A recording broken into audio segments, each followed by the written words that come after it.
Hi hello welcome to Kavya's media. సమస్య ఏదైనా సరే పరిష్కారం పవన్ కళ్యాణ్ గారే. ఎలాంటి సమస్య అయినా పవన్ కళ్యాణ్ గారి కంటబడినా ఆయన చెవిన పడినా చాలు. గణేష్ గోల్డ్ తాకట్టులో ఉన్న బంగారాన్ని విడిపించి కొనబడును. సంప్రదించండి 9966511144. ఆ సమస్యకి అక్కడితో ఇంకా కంప్లీట్గా శాశ్వత పరిష్కారం దొరికినట్టే. అది ఏదైనా కావచ్చు. కొన్ని వందల సంవత్సరాల నుంచి ఉన్నటువంటి సమస్య అయినా, కొన్ని వందల కోట్ల రూపాయలు ఖర్చుతో కూడుకున్నటువంటి అంత పెద్ద సమస్య అయినా పవన్ కళ్యాణ్ గారి వరకు చేరటమే కొంచెం ఇబ్బంది ఉంటుంది, కానీ చేరిందా ఇంకా ఎవరో ఆలోచించాల్సిన అవసరం లేదు. రీసెంట్గా ఒక అతను వికలాంగుడు, చిన్నప్పటి నుంచి తను ఆ వికలాంగ పెన్షన్ తీసుకుంటూ వస్తున్నాడు. ఒక 13 ఏళ్ల నుంచి అతనికి చేతులు అంటే అంతకు ముందు వరకు కూడా మామూలుగా ఇచ్చేసేవాళ్ళు, సంతకం పెట్టించుకుని వేలుముద్ర వేయించుకుని ఇచ్చేవాళ్ళు. 13 ఏళ్ల నుంచి కొంచెం ఈ బయోమెట్రిక్ డిజిటల్ టెక్నాలజీ వచ్చిన తర్వాత ఫింగర్ ప్రింట్ వేస్తేనే పెన్షన్ ఇచ్చేటువంటి అవకాశం కల్పించింది గవర్నమెంట్లో కూడా.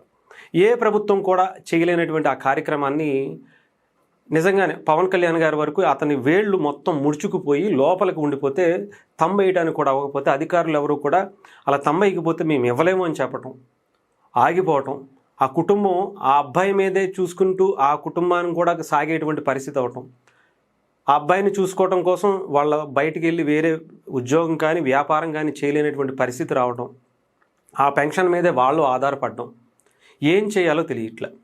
ఎవరికి చెప్పుకున్నా, ఏ అధికారి దగ్గరికి వెళ్ళినా, ఏ ఎంఆర్ఓ దగ్గరికి వెళ్ళినా, ఇంకొకరి దగ్గరికి వెళ్ళినా, ఎవరి దగ్గరికి వెళ్ళినా ఎవరూ పట్టించుకోవట్లే. తంబైకపోతే ఇవ్వలేమండి, అది గవర్నమెంట్ ఇచ్చినటువంటి రూల్స్, మేమేం చేయలేమని వాళ్ళు చెప్తున్నారు. ఇది ఒక యూట్యూబరు ఒక వీడియో తీసి సోషల్ మీడియాలో పెట్టారు. మనం గతంలో చూసేవాళ్ళం కదా, చైనాలో సోషల్ మీడియాలో ఒక పోస్ట్ పెడితే ఆ సమస్య అయిపోయిందట.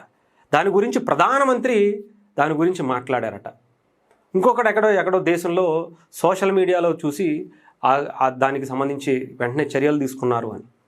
మన దేశంలో పవన్ కళ్యాణ్ గారు అనే వ్యక్తి 2 సంవత్సరాల క్రితం ఆయన అధికారంలోకి వచ్చిన తర్వాత ఇప్పటి వరకు అలాంటివి కొన్ని వందల సోషల్ మీడియా పోస్టుల ద్వారా వచ్చినటువంటి సమస్యలను వెంటనే, కొన్ని వందల సమస్యలే, 1-2 కాదు, 77 సంవత్సరాల్లో మన దేశానికి స్వతంత్రం వచ్చి 77 సంవత్సరాల్లో ఏ మంత్రి ఏ నాయకుడు చేయలేనటువంటి కార్యక్రమాలు పవన్ కళ్యాణ్ గారు చేస్తున్నారంటే, చిత్తశుద్ధితో గిరిజన గ్రామాలకు చిట్ట చివరున్నటువంటి ఒక కుటుంబానికి కూడా ఈ స్వతంత్ర ఫలాలు దక్కాలి అనేటువంటి ఆలోచన చేస్తున్నారంటే ఆయన దగ్గరికి వెళ్తే ప్రత్యేకించి ఇంకా ఆగుతాయా చెప్పండి.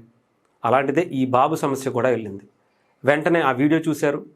ఆ వీడియో చూసి వెంటనే అబ్బాయికి పెన్షన్ ఇచ్చేటువంటి కార్యక్రమం చేయాలి అని చెప్పి అధికారులను ఆదేశించారు. అధికారులు కూడా ఎవరైతే ఆ యూట్యూబర్ ఉన్నారో అతని దగ్గరికి వెళ్ళి మీ చేతుల మీదగానే అతనికి పెన్షన్ ఇవ్వండి అని చెప్పి అతని చేతుల మీదగానే అతనికి పెన్షన్ ఇప్పించారు. వాళ్ళ ఆనందానికి ఇంకా హద్దులే లేవు. 13 సంవత్సరాల నుంచి మేము అనేక ఇబ్బందులు పడుతున్నామండి, మా బాబుని ఎవరు ఏ రకంగా వచ్చి ఇలా కాపాడతారా, పెన్షన్ ఇప్పిస్తే చాలు, మాకు వేరే విధంగా ఏమీ అవసరం లేదు అనేటువంటి ఆలోచనతో కూడా వాళ్ళు ఉన్నారు.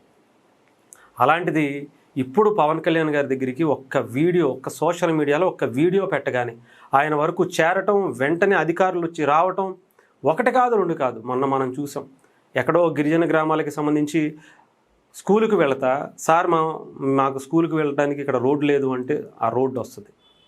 ఎక్కడో ఒక క్రికెటర్ కెప్టెన్ ఇండియాకి వరల్డ్ కప్ తీసుకొచ్చి పవన్ కళ్యాణ్ గారిని కలిస్తే, సార్ మీకేం కావాలమ్మా అంటే మా ఊరికి రోడ్డు కావాలని అంటే, ఆమె వాళ్ళ ఊరికి వెళ్ళేలోపు అక్కడ అధికారులు వాళ్ళ ఇంటికి వచ్చారు. అలాంటివి కొన్ని వందల కార్యక్రమాలు.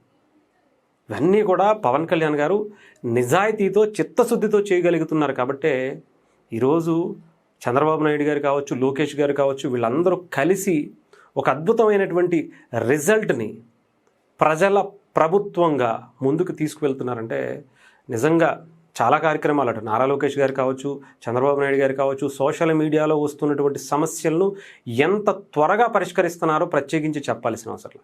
ఏదేమైనా గతానికన్నా పోల్చుకుంటే ఇప్పుడు మాత్రం నిజంగా 2024 తర్వాత ఆంధ్రప్రదేశ్ వేరు, ఇది నెక్స్ట్ లెవెల్లో ఉంటుంది ఈ గవర్నమెంటు, ఇంకొక 15 సంవత్సరాలు మేము అధికారంలో ఉంటాము అని చెప్పి ముగ్గురు కూడా అంత బలంగా చెబుతుంటే ప్రజలు చాలా సంబరపడిపోతున్నారు. ఆంధ్రప్రదేశ్కి మంచి రోజులు వచ్చాయి అనేటువంటి ఒక అద్భుత క్షణాలను వాళ్ళు అనుభవిస్తున్నటువంటి పరిస్థితి అయితే కనిపిస్తుంది.